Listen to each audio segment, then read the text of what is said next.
Chief Ramarao మనతో పాటు లైవ్లో జాయిన్ అవుతున్నారు. దీనికి సంబంధించినటువంటి విశ్లేషణ కూడా అందించేందుకు. Good evening Ramarao. ఏంటి ముఖ్యమంత్రి చంద్రబాబు నాయుడు సింగపూర్ పర్యటన యొక్క ప్రధాన ఉద్దేశం ఏంటి? అక్కడికి వెళ్ళడానికి వెళ్తున్న నేపథ్యంలో కొన్ని అంశాలపైన కూడా ఫోకస్ చేసినట్లుగా మనకు తెలుస్తోంది. ఏ అంశాలు ప్రధానంగా చర్చకి రాబోతున్నాయి? సో వీరి పర్యటన ఎలా ఉండబోతోంది? శ్రీహరి, ముఖ్యమంత్రి చంద్రబాబు నాయుడు రేపు ఉదయం బయలుదేరి సింగపూర్ వెళ్తున్నారు.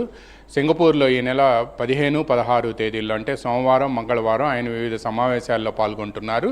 ప్రధానంగా ఆంధ్రప్రదేశ్లో పరిశ్రమల ఏర్పాటుకు పెట్టుబడుల కోసమే ఆయన ఈ టూర్ని ఏర్పాటు చేసుకున్నారు. అక్కడ సింగపూర్ ప్రధాని లారెన్స్ లీవాంగ్తో పాటు అక్కడ విదేశాంగ మంత్రి, సింగపూర్కు సంబంధించిన పలు మంత్రులతో పాటు పలువురు హైకమిషనర్లతో కూడా ఆయన భేటీ కాబోతున్నారు. దీంతో పాటు ఇంకొక ఇంపార్టెంట్ ఏంటంటే confederation of Indian industry CII సంబంధించిన పారిశ్రామికవేత్తల రోడ్డు షోలో కూడా ఆయన మంగళవారం పాల్గొనబోతూ ఉన్నారు. అయితే ముఖ్యంగా ఆంధ్రప్రదేశ్కు సంబంధించి సింగపూర్ ప్రభుత్వంతో 2014లో రాష్ట్ర విభజన జరిగిన తర్వాత ఆంధ్రప్రదేశ్లో అమరావతి రాజధాని అమరావతిగా నిర్ణయించిన తర్వాత మాస్టర్ ప్లాన్ కోసం సింగపూర్ ప్రభుత్వంతో ఆ రోజు ఒప్పందం కుదుర్చుకున్నారు. అదేవిధంగా ఆంధ్రప్రదేశ్లో రాజధాని అమరావతిలో ఒక కోర్ ఏరియాను కూడా గుర్తించి దాన్ని అభివృద్ధి చేసేందుకు సింగపూర్ ప్రభుత్వంతో MOU కూడా కుదుర్చుకున్నారు.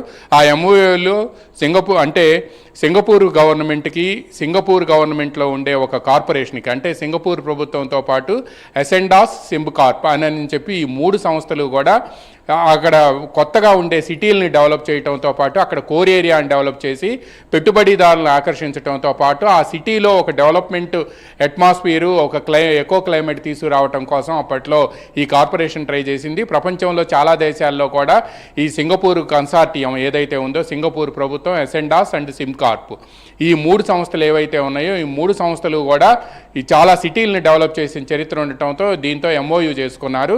2019 ఎన్నికల్లో ప్రజలు ఇచ్చిన తీర్పు ఆధారంగా జగన్ ప్రభుత్వం రావడంతో అప్పట్లో మీరు అసలు రాజధాని అమరావతి కాదు 3 రాజధానులను 3 ముక్కలు ఆటాడటం, అదేవిధంగా సింగపూర్ ప్రభుత్వంతో ఉన్న MOU కూడా మీరు క్యాన్సిల్ చేసుకోకపోతే మీ మీద కేసులు పెట్టి లోపలేస్తామని బెదిరించడంతో సింగపూర్ ప్రభుత్వం MOUని రద్దు చేసుకోవడంతో పాటు మళ్ళీ ఆంధ్రప్రదేశ్ వైపు కన్నెత్తి చూసే ప్రసక్తే లేదు అని చెప్పి కూడా అప్పట్లోనే తేల్చెప్పింది.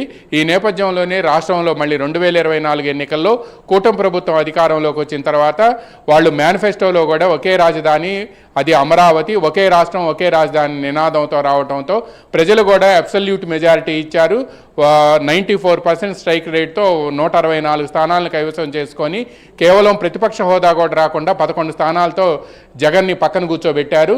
దీంతో మళ్ళీ సింగపూర్ ప్రభుత్వంతో టాక్స్ ప్రారంభించినప్పటికీ కూడా అవి మెటీరియలైజ్ కాలేదు శ్రీహరి. చాలా రోజుల పాటు దాదాపుగా సంవత్సరం వరకు సింగపూర్ ప్రభుత్వం అసలు ఆంధ్రప్రదేశ్ నుంచి డెలిగేషన్ వస్తానంటేనే యాక్సెప్ట్ చేసే పరిస్థితి లేకుండా పోయింది. ఆ తర్వాత లోకేష్ కానీ, ఆ తర్వాత మినిస్టర్ నారాయణ కానీ, అదేవిధంగా పాలనలో వేగం పెంచడం, సంస్కరణలు తీసుకురావటం, ఫైల్ క్లియరెన్స్ను స్పీడప్ చేయటంలో రాష్ట్రానికి చెందిన 9 మంది మంత్రులు వెళ్ళి పాలనా సంస్కరణలపై అక్కడ సింగపూర్లో అధ్యయనం చేసి రావటం, వాళ్ళ క్లాసులకు అటెండ్ కావడంతో పాటు ఇట్లా కార్డియల్ రిలేషన్స్ని డెవలప్ చేసుకుంటూ వచ్చారు.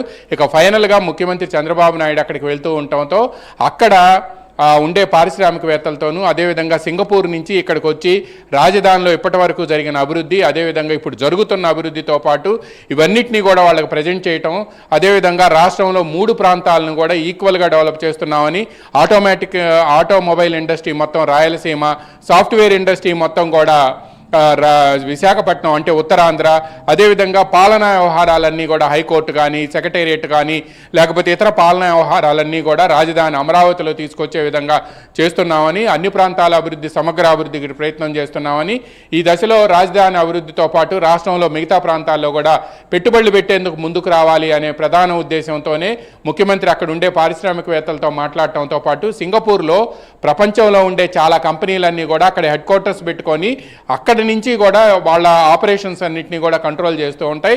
ఆ కంపెనీలకు సంబంధించిన ప్రతినిధులందరితో కూడా మాట్లాడాలి అని చెప్పి చంద్రబాబు నిర్ణయించారు. వాళ్ళ అపాయింట్మెంట్లు కూడా ఫిక్స్ అయిపోయాయి. ఇప్పటికే చంద్రబాబుకు సంబంధించి ముఖ్యమంత్రి పాల్గొనబోతున్నాడు కాబట్టి ఈ సమ్మిట్లో కూడా చాలా మంది వివిధ దేశాల ప్రతినిధులు కూడా వచ్చేటువంటి అవకాశం ఉంటుంది కదా, వారిని కూడా ఏమన్నా ఆహ్వానించనున్నారా అమరావతికి? ఎస్ వాళ్ళందరినీ కూడా ఆ సమ్మిట్లో కూడా సిటీస్ సమ్మిట్లో కూడా చంద్రబాబు పార్టిసిపేట్ చేయబోతున్నారు. అదే కాకుండా అక్కడికి వచ్చే ప్రతినిధులు కొంతమందితో ఆయన ప్రత్యేకంగా సమావేశాలు నిర్వహించబోతున్నారు. ఈ 2 రోజుల పాటు అంటే సోమవారం ఉదయం 10:30కి అక్కడ బిగిన్ అయితే అయింది. అంటే భారత హై కమిషనర్తో మాట్లాడతారు. అక్కడి నుంచి మంగళవారం సాయంత్రం తిరిగి సింగపూర్లో ఫ్లైట్ ఎక్కే వరకు కంటిన్యూస్గా అసలు ఎక్కడా కూడా డిన్నరు, లంచ్, అదేవిధంగా బ్రేక్ఫాస్ట్ కూడా ఆ సమయంలో కూడా మీటింగ్స్ ఏర్పాటు చేశారు. వీళ్ళందరితో కలవటంతో పాటు ఆంధ్రప్రదేశ్లో పెట్టుబడులు పెట్టడానికి ఉన్న అవకాశాలు ఏంటి, ఇక్కడ ఉండే ఎవెన్యూస్ ఏంటి, ఇక్కడ ఉండే ఆపర్చునిటీస్ ఏంటి అనేది కూడా వాళ్ళకి వివరించడంతో పాటు మీరు ఎవరైనా ముందుకు వస్తే సింగిల్ విండోలో క్లియరెన్స్లు ఇస్తామని వితిన్ 48 అవర్స్లో మీకు ల్యాండ్ అలాట్మెంట్తో పాటు పరిశ్రమల ఏర్పాటుకు అవసరమైన క్లియరెన్స్ కూడా ఇస్తామని ఆర్సెల్ మిట్టల్ కానీ, సిసిటీలో జరుగుతున్న అభివృద్ధి కానీ, లేకపోతే ఇక్కడ విశాఖపట్నంలో డేటా సెంటర్స్ కానీ ఇవన్నీ కూడా వాళ్ళకి వివరించాలని చెప్పి సీఎం భావిస్తున్నారు. అదేవిధంగా రాజధానిలో ఇంటర్నేషనల్ స్కూల్స్ కానీ, లేకపోతే హాస్పిటల్స్ కానీ, హోటల్స్ కానీ, మల్టీనేషనల్ కంపెనీకి సంబంధించిన హాస్పిటల్స్ కానీ, తాజాగా మీరు ఇంతకు ముందు చెప్పినట్టు ఇంట్రడక్టరీ రిమార్క్స్లో కేంద్ర ప్రభుత్వం కూడా తన సెంట్రల్ సెక్రటేరియట్ అంటే కేంద్ర ప్రభుత్వ కార్యాలయాలన్నీ ఒకే సముదాయంలో దేశంలో ఎక్కడా లేని విధంగా ఆంధ్రప్రదేశ్ రాజధాని అమరావతిలో మొత్తం సెంట్రల్ సచివాలయాన్ని, అదేవిధంగా వాళ్ళకి సంబంధించిన క్వార్టర్స్ని కూడా సచివాలయం రాయపూడి, క్వార్టర్స్ని ఐనవోల్లో రెసిడెన్షియల్ క్వార్టర్స్ని ఏర్పాటు చేస్తున్నారు. మొత్తం 2,700 కోట్ల రూపాయలు మంజూరు చేయడంతో పాటు రాష్ట్ర ప్రభుత్వం కూడా 22 ఎకరాలు వాళ్ళకి మంజూరు చేసింది. ఈ జరుగుతున్న డెవలప్మెంట్స్ అన్నింటినీ కూడా వాళ్ళకి చూపించడంతో పాటు ఒక రకంగా చెప్పాలి అంటే మార్కెటింగ్ చేసుకొని తద్వారా కూడా ఇన్వెస్ట్మెంట్స్ తీసుకొచ్చి ఆ తర్వాత దాని ద్వారా ఎంప్లాయ్మెంట్ ఆపర్చునిటీ తీసుకోవాలనే చంద్రబాబు వ్యూహంగా ఉంది. అందువల్లనే ముఖ్యమంత్రి చంద్రబాబు నాయుడు 2 రోజుల పాటు పర్యటిస్తున్నారు. ఆయనతో పాటు municipal administration principal secretary Suresh కుమార్తో పాటు మున్సిపల్ అడ్మినిస్ట్రేషన్కి సంబంధించిన మినిస్టర్ నారాయణ, అదేవిధంగా వాళ్ళతో పాటు సిఆర్డీఏ క్యాపిటల్ రీజియన్ డెవలప్మెంట్ అథారిటీకి సంబంధించిన అధికారులందరూ కూడా సింగపూర్ వెళ్తున్నారు. ఆ టీం అంతా కూడా ఈరోజు ఉదయం బయలుదేరి వెళ్ళింది. ముఖ్యమంత్రి చంద్రబాబు నాయుడు రేపు ఉదయం 9 గంటలకి ఇక్కడి నుంచి నేరుగా బెంగళూరు వెళ్ళి బెంగళూరు నుంచి రేపు అక్కడ ఫ్లైట్ని క్యాచ్ చేసి సింగపూర్లో ల్యాండ్ అవుతారు. రేపు సాయంత్రం 4 గంటలకి. ఎల్లుండి ఉదయం నుంచి కూడా ఆయన కార్యక్రమాలు ప్రారంభం కాబోతున్నాయి. శ్రీహరి, పర్టికులర్గా చంద్రబాబు నాయుడు ప్రోగ్రాము కేవలం రాష్ట్రంలో ఇన్వెస్ట్మెంట్స్ అండ్ ఎంప్లాయ్మెంట్ ఆపర్చునిటీస్ వీటి కోసమే ప్రధానంగా ఉద్దేశించారు. 2 రోజులు అయింది. చాలా టైట్ షెడ్యూల్ ఉంది.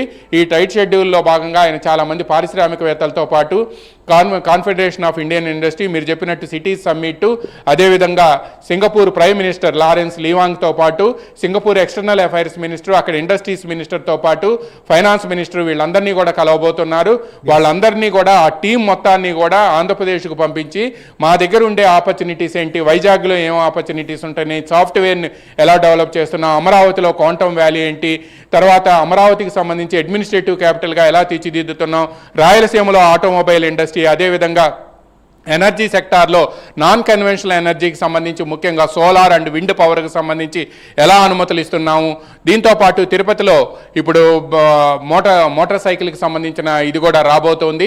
అదేవిధంగా శ్రీ సిటీలో కండక్టర్స్కి సంబంధించి వీటన్నిటికి సంబంధించిన ఇండస్ట్రీస్ని ఎలా డెవలప్ చేస్తున్నాం, కర్నూలులో గ్రీన్ కోకి సంబంధించి వీటన్నిటికి సంబంధించి పవర్ ఇండస్ట్రీని ఎలా డెవలప్ చేస్తున్నాం, ఇవన్నీ కూడా వాళ్ళకి ఎక్స్ప్లెయిన్ చేయబోతున్నారు. డెఫినెట్